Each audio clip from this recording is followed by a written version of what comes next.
여러분, 한 주일 잘 보내셨습니까? 우리가 교회에서 함께 예배를 드리지 못하게 된 것이 3월부터였습니다. 근데 벌써 오늘이 7월 마지막 안식일이네요. 5개월이라는 시간이 지나갔는데 아직도 우리는 코로나에서 벗어나지는 못하고 있습니다.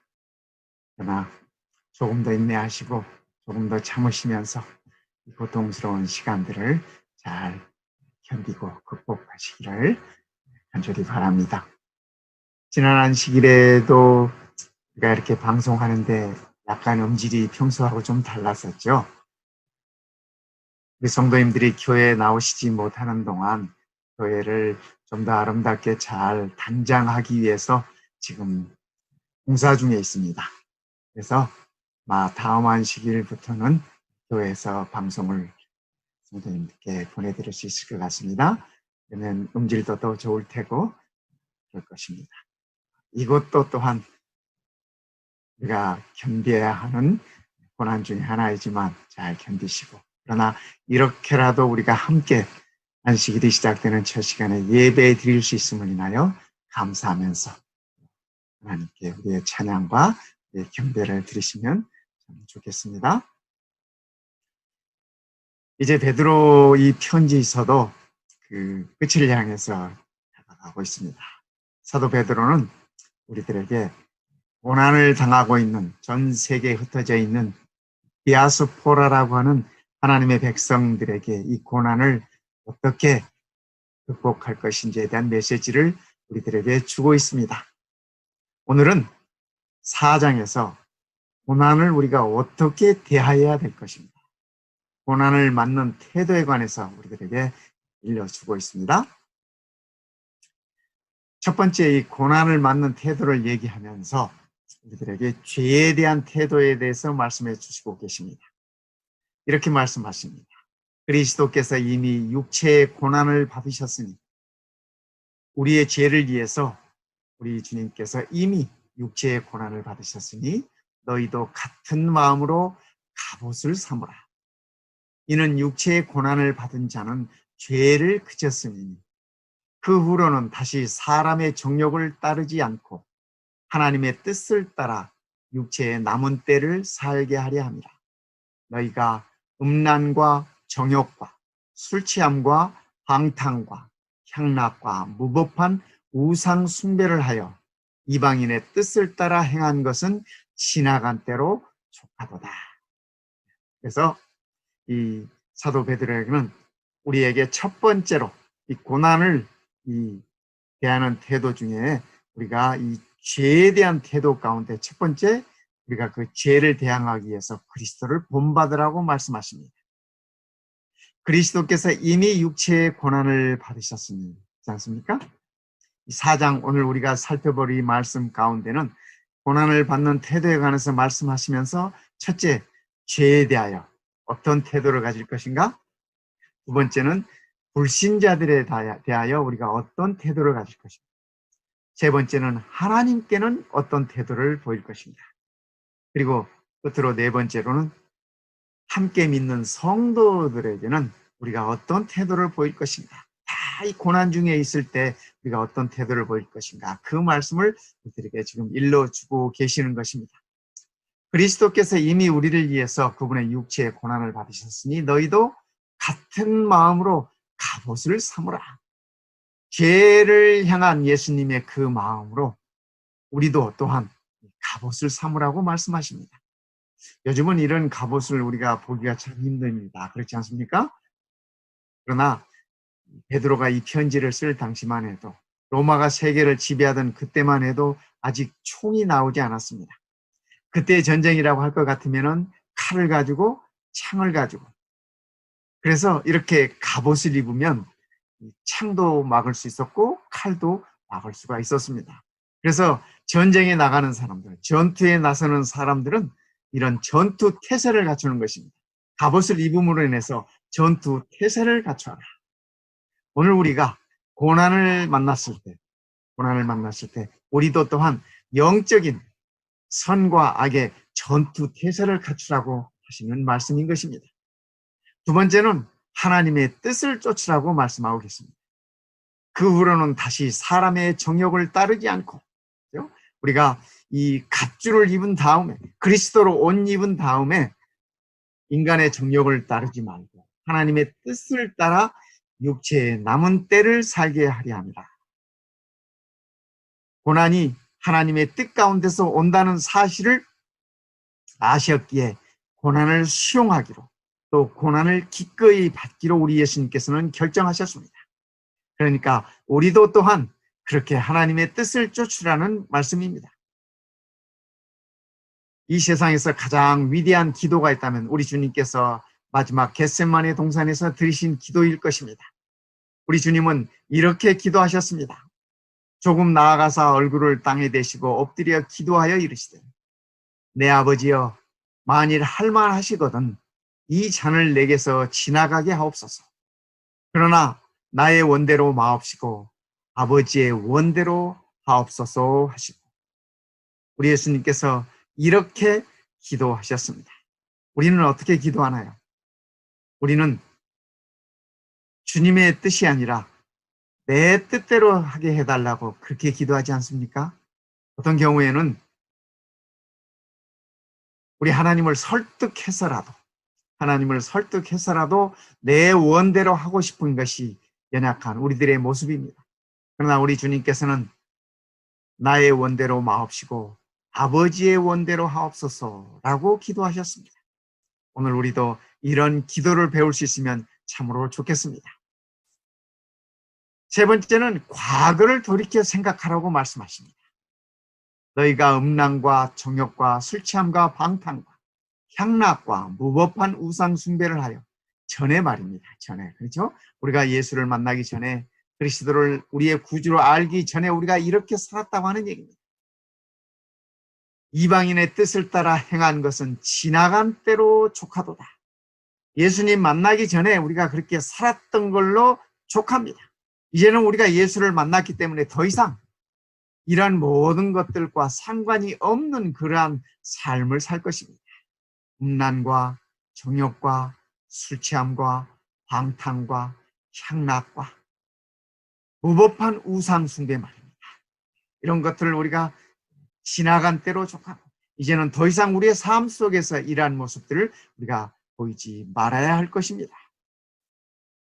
그렇게 말씀하십니다. 육체의 남은 때를 살게 하려 합니다. 여러분,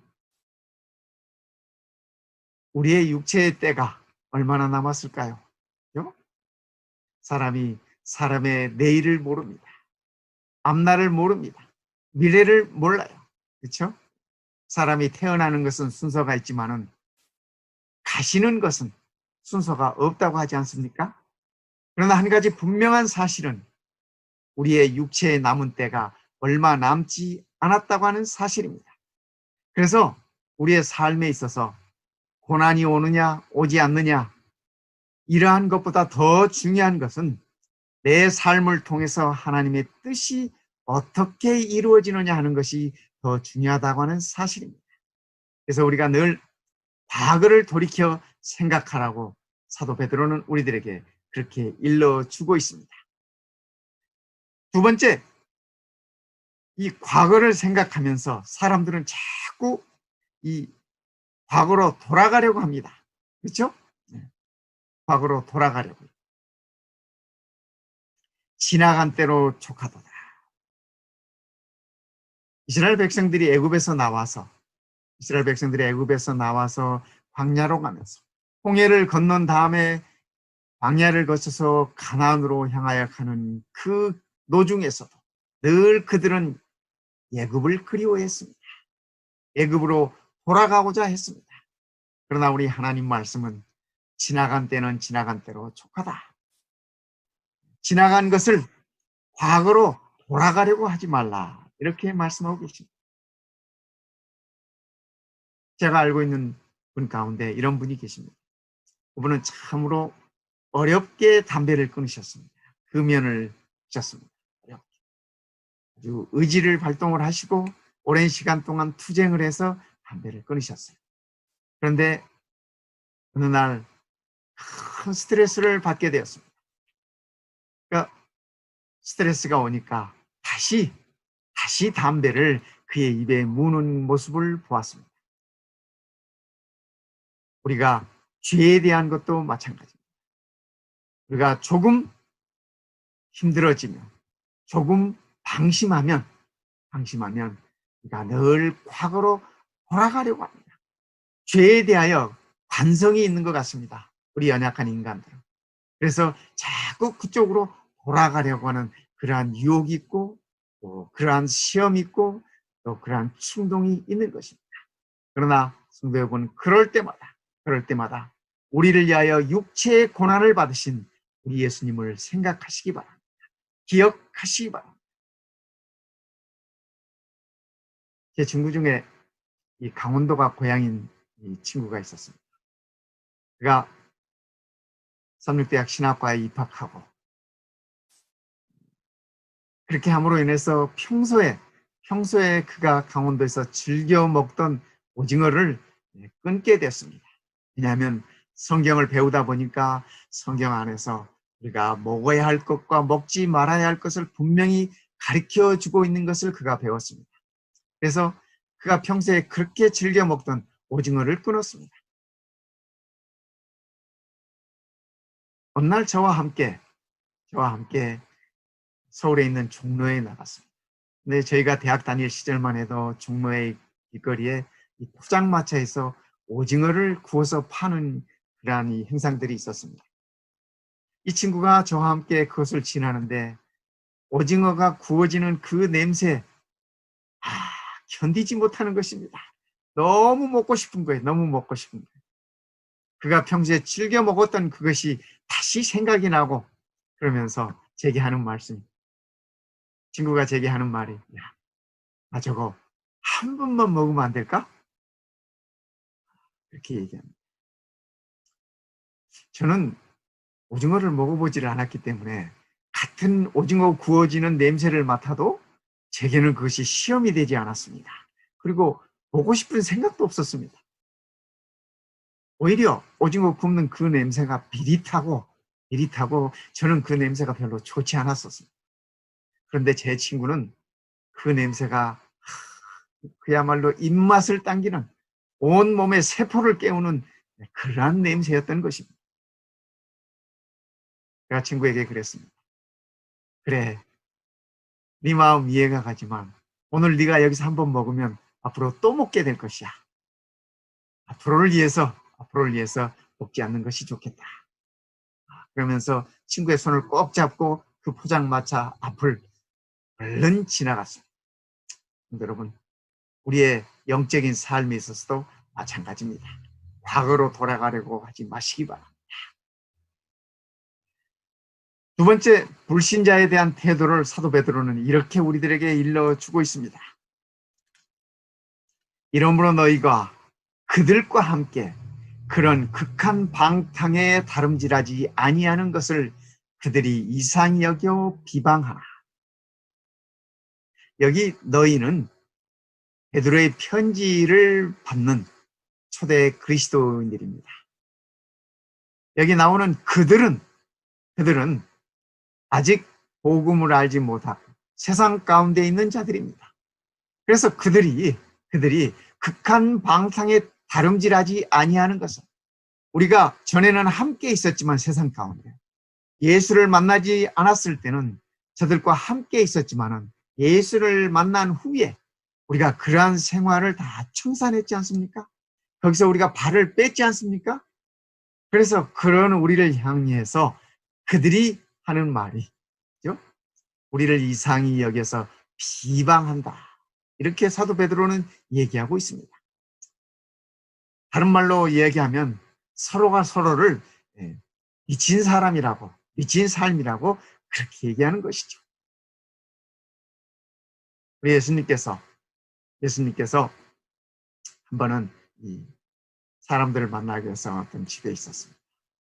사람들이 예수님 주변에 많이 모이고 이렇게 할 때 예수님의 친족들이 달려왔습니다. 달려와가지고 예수님을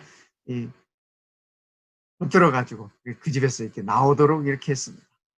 왜냐하면 그들이 듣고 예수를 붙들러 나오니 이는 그가 미쳤다 함이로다. 세상 사람들이 우리 예수님을 미쳤다고 봤어요. 미친 사람 취급했어요. 그래서 그의 가족들이, 예수님의 가족들이 예수님을 그 사람들이 있는 데서 이렇게 끌어내려고 했습니다. 세상이 그렇습니다. 세상이 그렇습니다. 세상이 우리 예수님을 미친 자 취급을 하는 것입니다. 그것뿐만 아닙니다. 그것뿐만 아닙니다. 바울이 베스도 총독 앞에 섰을 때 이렇게 얘기했습니다. 바울이 이같이 변명하며 베스도가 크게 소리내어 이르되 바울아 네가 미쳤도다. 네 많은 학문이 너를 미치게 한다. 여러분, 그리스도를 알지 못하는 자들이 그리스도와 함께 살아가는 우리를 향해서 미쳤다고 합니다. 미쳤다고 해요. 그렇다고 우리가 그죠? 미친 사람이 되는 건 아니지 않겠습니까? 바울은 고린도후서에 이렇게 말씀하십니다. 우리가 만일 미쳤어도 하나님을 위한 것이요 정신이 온전하여도 너희를 위한 것이니. 그러니까 바울이 뭐래요? 그래 나 미쳤다. 사람들이 미쳤다고 하니까 그래 나 미쳤다. 내가 미친 것은 하나님을 위한 것이다. 하나님을 위한 것이다. 그리고 내가 정신이 올바르다면 너희를 위한 것이다. 이렇게 표현하고 있습니다. 이 한국 젊은이라면 누구나 다 군대를 갑니다. 그렇지 않습니까? 우리의 의무이기 때문에. 우리 재림 성도들도 군대를 갑니다. 이 재림 성도들도 군대를 가는데 군대 가서 우리가 참 공통적으로 많이 듣는 말씀 중에 하나가 미쳤다는 소리입니다. 미쳤다는 소리. 군대에 와가지고 토요일이면 교회 가겠다고 하니까 이거 미친놈들이라는 표현을 씁니다. 그래서 어떤 재림 청년은 두들겨 맞기도 하고 어떤 재림 청년들은 감옥에 가기도 하고 어떤 재림 청년들은 온갖 육체적인 고통을 당하기도 합니다. 그렇습니다. 그들이 재림 청년들을 이해하지 못합니다. 그래서 미친놈이라고 부르요. 그런가 하면 평소에는 또 굳은 일은 다 맡아가지고 해요. 군대에서는 어떤 사람이 군대 생활을 잘한다고 생각하냐면 요령 있는 사람이에요. 요령을 잘 피워서 이 사역할 때는 살짝 빠져나가고 힘든 일이 있을 때는 살짝 빠져나가고 이런 군인들을 군대 생활 잘한다고 그렇게 표현합니다. 그런데 재림 청년들은 어때요? 군대에서 굳은 일이 있다 하면 제일 먼저 나서요. 시키지 않아도 나서요. 뭐 화장실 청소한다? 그러면 제일 먼저 나서요. 그러니까 다른 군인들이 봤을 때 저 친구들은 미친놈들이라고 그래요. 이해할 수 없다라고 표현을 합니다.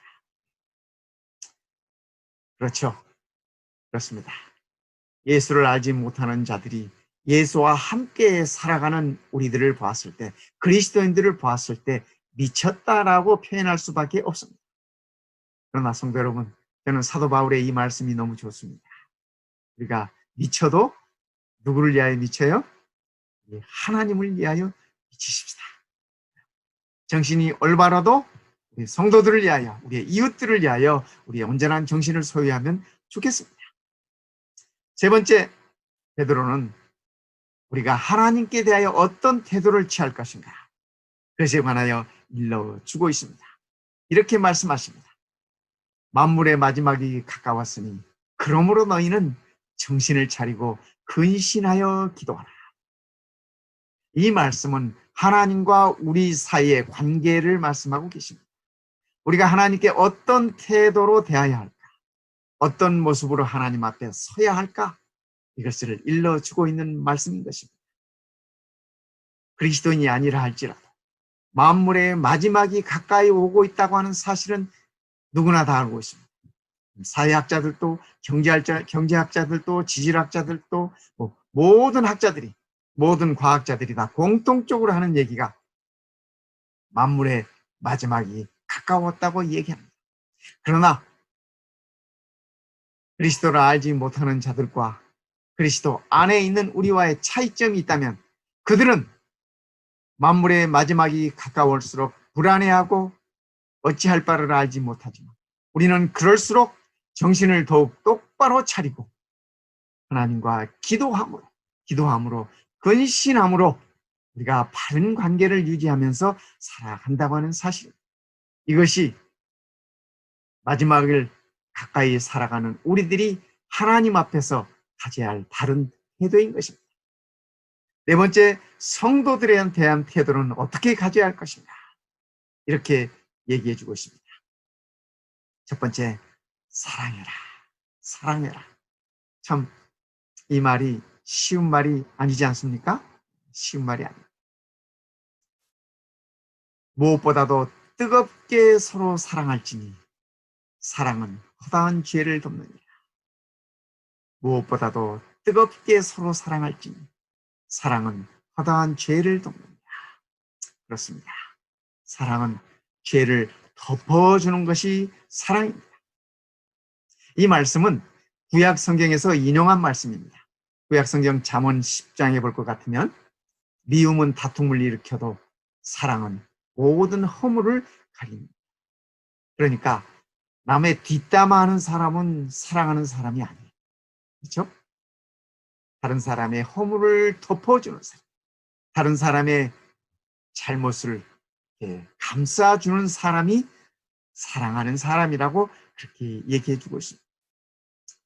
흔히 우리가 허물을 가린다고 했을 때 구약 성경에서 노아의 이야기를 많이 합니다. 노아가 노아 홍수 후에 이제 포도밭을 가꾸면서 포도를 수확해서 하루는 포도주를 만들고 그 포도주를 마시고 취해서 잠이 들었습니다. 그때 그의 아들 함이 아버지가 옷을 다 벗고 대낮에 잠들어 있는 모습을 보았습니다. 형들에게 달려갑니다. 형들에게 달려가서 형, 아버지가 술에 취해가지고 옷을 다 벗고 지금 대낮에 잠을 자고 있다. 참 말이 아니다. 아버지의 꼴이 아니다. 형들이 그렇게 얘기합니다. 그때 형들이 그들의 옷을 가지고 가서 아버지의 하체를 이렇게 덮어줍니다. 그리고 아버지의 하체를 보지 않은 채 덮어주고 뒤로 물러서서 이렇게 밖으로 나옵니다. 나중에 노아가 그 사실을 알게 되었습니다. 집에서 깨어나서 자기가 보였던 그러한 추한 모습들, 정말 자식들 앞에서 면목이 없었을 것입니다. 그야말로 어디 쥐구멍이라도 있으면 들어가 버리고 싶었을 것입니다. 그리고 그의 부끄러움을 덮어주었던, 그의 부끄러움을 가려주었던 두 아들에 대하여 참으로 고마움을 느꼈습니다. 그런 반면에 그의 부끄러움과 그의 허물과 그의 수치를 드러낸 아들에 대해서는 노아가 많이 분노했습니다. 그렇습니다, 성도 여러분. 미움은 다툼을 일으켜도 사랑은 모든 허물을 가리워주는 것입니다. 지성소 안에 들어가면 속죄소가 있습니다. 속죄소는 뭐냐면 이 법궤를 가리키는 말씀입니다. 법궤 안에 하나님의 계명이 있고 그 위에 덮는 두 그룹이 있습니다. 금으로 만들어져 있는 두 그룹이 서로 날개를 펴고 감싸면서 속죄소를 이렇게 덮고 있습니다. 그래서 성경은 그 모습을 덮는 그룹이라고 말씀하십니다. 덮는 그룹. 속죄소는 우리의 모든 인간의 허물이, 인간의 죄악이 덮어지는 곳입니다. 하나님의 은혜로 덮어지는 곳입니다. 그래서 그 속죄소를 부를 때 시은좌라고 부릅니다. 시은좌. 하나님의 은혜가 베풀어지는 곳. 바로 그런 뜻입니다. 성도 여러분, 오늘 우리의 허물과 오늘 우리의 모든 죄악이 가리워질 수 있다고 하는 사실에 관해서 감사하시기 바랍니다. 하나님께서 은혜를 베푸시는 것 때문에 우리의 모든 허물이 가리워지는 것입니다. 우리가 허물이 없어서 의인이 아니라 하나님께서 은혜로 우리의 허물을 예수 그리스도의 피로 우리의 허물을 가리워 주셨기 때문에 우리가 의인이라고 하는 사실을 꼭 기억하시기 바랍니다. 그러니까 우리는 의인입니다. 그리스도인은 의인입니다. 그리스도와 함께 있는 자는 의인인 것입니다. 그들의 죄악이, 그들의 허물이 가리워진 의인만. 하나님의 은혜가 얼마나 감사한지 모르겠습니다. 그렇게 바울은 이렇게 얘기합니다. 내 사랑하는 자들아, 너희가 친히 원수를 갚지 말고 하나님의 진노하심에 맡기라. 기록되었을 때 원수 갚는 것이 내게 있으니 내가 갚으리라고 주께서 말씀하십니다. 여러분, 누가 내게 정말 원수처럼 그렇게 잘못을 한다 할지라도, 그렇죠? 원수처럼 그렇게 내게 행한다 할지라도 원수 갚는 것은 하나님께 맡기라고 그렇게 말씀하시네요. 쉬운 일 아닙니다. 쉬운 일 아닙니다. 기도 없이는 이루어질 수 없는 일, 성령 하나님의 도우심 없이는 이루어질 수 없는 일입니다. 그러나 기억하십시다. 하나님께서 내 모든 죄악을 덮으셨고 내 모든 허물을 덮어주셨다고 하는 사실. 그렇다면 우리가 덮지 못할 형제의 허물이 있을 수 없습니다. 우리가 성도들을 대할 때도 우리가 그러한 마음으로 그러한 태도로 대하라고 베드로는 우리들에게 그렇게 가르쳐주고 있는 것입니다. 사랑하는 자들아, 우리가 서로 사랑하자. 사랑은 하나님께 속한 것이니 사랑하는 자마다 하나님으로부터 나서 하나님을 알고. 사도 요한의 말씀이죠. 사도 베드로의 가르침도 사도 요한의 가르침도 우리 예수님의 가르침도 그 가르침이 동일합니다. 서로 사랑하라. 서로 사랑하라. 여러분들 그거 아세요? 사단이 할 수 없는 것 한 가지 있어요. 사단이 할 수 없는 것 한 가지. 그건 뭐냐면 사랑하는 걸 할 수 없는 거예요. 사단은 사랑할 수가 없어요. 왜요? 사랑은 하나님께 속한 거죠.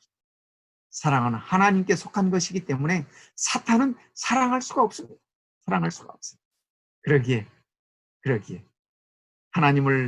하나님으로부터 나고 하나님을 아는 자들은 사랑한다고 그렇게 말씀하십니다. 이것 또한 고난 중에 살아가는 우리들이 표현해야 될 가장 중요한 것 중에 하나입니다. 제가 뉴스에 올라온 사진 가운데 아주 인상 깊은 사진이 하나 있었습니다. 연세가 88세 된 노 부부가 코로나 바이러스에 감염이 됐습니다. 그래서 병원에 입원하기 전에 어쩌면 그것이 두 분에게 마지막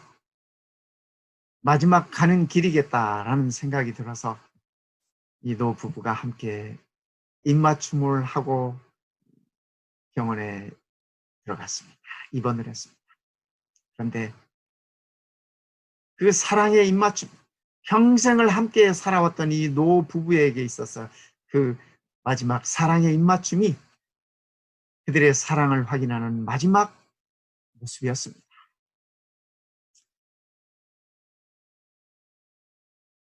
사랑하는 자들아, 우리가 서로 사랑하자. 성도 여러분, 사랑은 하나님께 속한 것입니다. 사탄은 사랑할 수 없는 존재입니다. 사도 베드로의 가르침 따라, 사도 요한의 가르침 따라, 사도 베드로의 가르침 따라, 우리 예수님의 가르침 따라 우리도 서로 사랑하여 성도들 간에 서로 사랑하라고 이렇게 일러주고 계시는 것입니다. 두 번째는 성도들에 대한 태도 가운데 서로 대접하라고 말씀하십니다. 서로 대접하라. 서로 대접하기를 원망 없이 하고, 아마 초대 교인들 가운데 서로 대접하면서 원망하면서 대접하는 사람들도 있었던 모양입니다.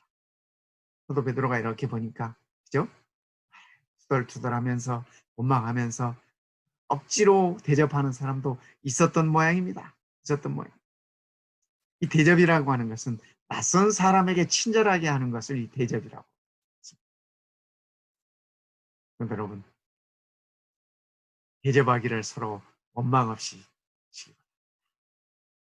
요즘 코로나 바이러스 때문에 다들 우울하고, 그죠? 다들 이렇게 즐거움이 없습니다. 즐거움이 없어요. 원망이 절로 나오는 그러한 요즘입니다. 그러나 성도들 간에 서로 마음을 표시하고 작은 정성을 표시하고, 그죠? 이렇게 할 수 있다면 서로에게 힘이 될 것입니다. 서로에게 용기가 될 것입니다. 서로가 서로에게 사랑받고 있다라고 하는 그러한 깊은 감동이 있을 것입니다. 우리가 서로 대접한다고 했을 때, 그죠? 대접도요. 대접을 받아본 사람이 대접을 잘합니다. 그렇지 않습니까? 사랑도 사랑을 받아본 사람이 사랑을 더 잘 표현해요. 성도 여러분, 우리가 엄청난 대접을 받아본 사람들 아닙니까? 우리 예수님은 누가복음 15장에서 탕자의 비유로 그 말씀을 해주셨어요. 그렇죠? 모든 것을 다 챙겨서 집을 떠났던 이 아들이 지닌 것 모든 것 다 탕진하고 집으로 돌아옵니다. 아버지는 매일매일 그를 기다리고 있다가 동네 어귀에서 그를 기다리고 있다가 거짓골로 돌아오는 그 아들을 멀리서 보면서 멀리서도 벌써 아버지는 알아봐요. 알아보면서 뛰어가서 달려가서 거짓골을 하고 있는 아들의 목을 끼안고 입 맞추고 이 둘째 아들이 받을 수 없는 그런 대접을 이 아버지는 해주고 있습니다. 그의 손가락에 아들의 신분을 회복한다라고 하는 반지를 다시 끼워주고 새 옷을 입히고 새 신발을 신기고 송아지를 잡고 온 동네에 잔치를 베풉니다. 잔치를 베풉니다. 여러분, 우리가 우리 하나님께 이런 대접을 받은 사람들 아닙니까? 우리가 이 세상에서 이런 대접을 언제 받아봤어요? 언제 받아봤어요? 저는 목회를 하면서 우리 성도님들의 정성과 사랑을 느낄 때마다 너무 황송합니다. 너무 황송해요. 내가 무엇이길래 이런 대접들을 받는 것일까? 나의 부족함으로 목회하지 않았다면 내가 이런 대접을 받을 수 있었을까 하는 생각에 너무 우리 성도님들께 감사하고 너무너무 방송하기 그지없습니다. 우리 하나님께서 우리를 그렇게 대접하셨지 않습니까? 저도 벌써 목회한 지가 꽤 됐지 않습니까? 그런데 지금도 제 첫 목회지에 있었을 때 한 집사님 부부는 지금도 믿겨지지 않으시겠지만 제 생일이 되면 꽃을 보내오는 집사님이 계세요. 멀리 동부에서 말입니다. 감당할 수가 없어요. 그 황송함을 감당할 수가 없어요. 우리 하나님께서 돌아온 탕자를 이렇게 극진히 대접하셨듯이 오늘 우리를 향해서 그렇게 대접하고 계십니다. 여러분, 우리는 죄 가운데 있던 우리의 신분을 사탄의 자녀에서 하나님의 자녀로 우리의 신분이 회복되었습니다. 우리가 걸치고 있던 누더기 같은 더러운 옷이 아니라 그리스도의 피로 빤 의의 옷으로 우리는 바꿔 입었습니다. 복음의 새 신발을 우리는 신었습니다. 송아지뿐만 아니라 세상의 모든 것을 다 새하늘과 새 땅에 약속한 모든 것을 다 준비하셔서 우리를 대접하시는 분이 우리 하늘 아버지십니다. 성도 여러분, 우리가 이런 대접을 받았을진데 손님 대접하기를 잊지 말라. 이로써 부지 중에 천사들을 대접한 이들이 있었느니라. 누구 얘기인지 잘 아시죠, 성도 여러분? 아브라함의 이야기입니다. 아브라함. 하루는 아브라함이 텐트 앞에 나와서 이렇게 앉아 있을 때 낯선 사람이 그 앞을 지나가는 것입니다. 그래서 우리 집에 들려서 잠시 쉬었다가 음식도 좀 드시고 가시라고. 그런데 그냥 가시겠다고. 그냥 지나치려고. 아브라함이 억지로 집으로 끌고 들어옵니다. 억지로 끌고 들어와서 그의 발을 씻겨드리고 아내에게 음식을 마련하도록 하고 송아지를 잡으라고 하고 그래서 극진히 대접해서 이제 끝에는 한 번도 본 적이 없는 사람을 극진히 대접해서 그를 보내지 않습니까? 나중에 알고 보니 그가 하나님이셨어요. 하나님이셨어요. 그렇죠? 소돔과 고모라를 심판하러 가시기 위한 분이셨어요. 여러분, 우리가 손님 대접하기를 잊지 마십시다. 우리 주변에 있는 모든 사람이 다 손님이라고 하는 사실을 기억하면 좋겠습니다. 세 번째로 성도들을 대할 때 봉사라고 베드로는 우리들에게 그렇게 일러주고 있습니다. 각각 은사를 받은 대로 봉사라고 그렇게 말씀하십니다. 각각 은사를 받은 대로 하나님의 여러 가지 은혜를 맡은 선한 청지기 같이 서로 봉사하라.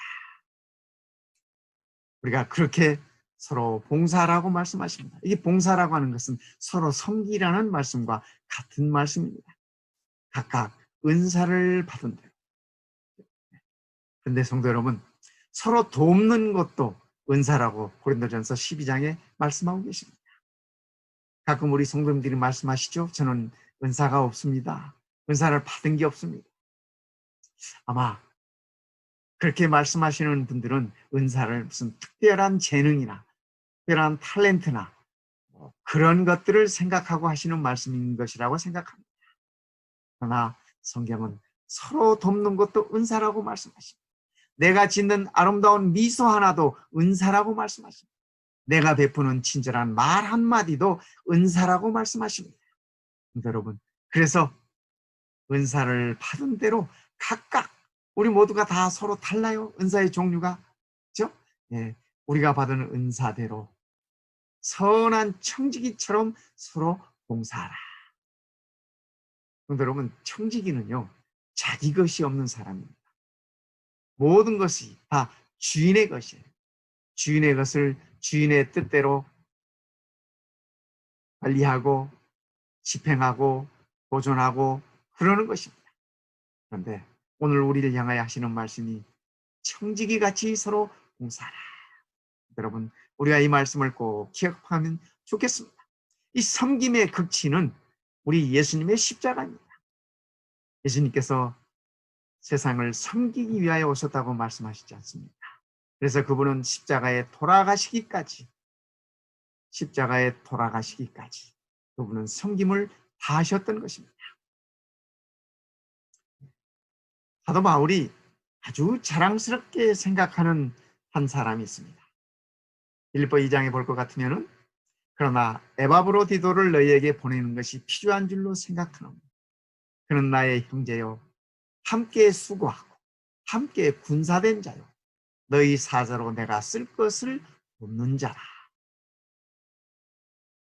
에바브로디도는 아마 그가 받은 은사가 별로 없었다고 생각할 수 있는 그런 사람일지 모르겠습니다. 그러나 바울은 그를 향해서 이렇게 말씀하십니다. 함께 나와 수고해. 나와 함께 믿음의 군사가 되었고 함께 하나님의 사자로서 그는 내가 쓸 것을 돕는 자였다. 에바브로디도는 특별한 은사는 없다 할지라도 바울이 복음을 전함에 있어서 그에게 필요한 것들을 도와주는 자였다고 바울은 그렇게 얘기하고 있습니다. 서로 봉사하라고 말씀하시면서 두 번째는 청지기 정신을 가지고 봉사하고 세 번째는 하나님의 영광을 위하여 봉사하라고 말씀하십니다. 하나님의 영광을 위하여. 베드로는 이렇게 말씀하십니다. 만일 누가 말하려면 하나님의 말씀을 하는 것 같이 하고, 누가 봉사하려면 하나님이 공급하시는 힘으로 하는 것 같이 하라. 여러분, 저는 이 베드로의 이 말씀 가운데 어쩌면 고난 중에 살아가는 오늘 우리를 향하여 주시는 가장 하이라이트 같은 말씀이 아닐까 그렇게 생각합니다. 말하든지 봉사하든지 무엇을 하든지 하나님이 하는 것처럼 하라고 하는 베드로의 가르침입니다. 누가 말하려면 하나님이 말씀하는 것 같이, 다른 사람 흠을 이야기하거나 다른 사람의 약점을 이야기하거나 다른 사람들의 잘못된 것들을 이야기하는 것, 그것은 하나님이 하시는 말씀은 아닌 것이죠. 또 억지로 하는 봉사를 할지, 마음이 내켜지지 않아서 하는 봉사를 할지, 대접을 하더라도 억지로 하는 대접이랄지, 이런 것들은 하나님이 제공하시는 것은 아니겠죠. 오늘 사도 베드로가 고난 중에 있는 우리들에게 하시는 말씀이, 말할 때는 하나님이 말씀하시는 것처럼 하고, 봉사할 때는 하나님께서 하시는 것처럼, 우리 예수님께서 우리를 위하여 봉사하셨던 것처럼 그렇게 하라고 일러주고 계시는 것입니다. 그렇게 될 때 범사의 예수 그리스도로 말미암아 하나님이 영광을 받으시게 하려 합니다. 이러할 때 우리의 말 한마디 한마디가, 우리의 행동 하나하나가, 우리가 베푸는 친절 하나하나가, 우리가 나누는 봉사 하나하나가, 우리가 섬기는 섬김 하나하나가 다 하나님의 영광을 위한 것이 될 것이라고 베드로는 그렇게 일러주고 계십니다. 여러분, 우리가 말하는 것 하나, 봉사하는 것 하나, 하나님께서 하신다는 생각으로 그렇게 할 수 있으면 좋겠습니다. 말씀의 결론을 내겠습니다. 베드로는 그의 편지서 4장에서 고난 앞에서 우리가 어떻게 살아야 할 것인가를 일러주고 있습니다. 첫째, 서로 사랑해라.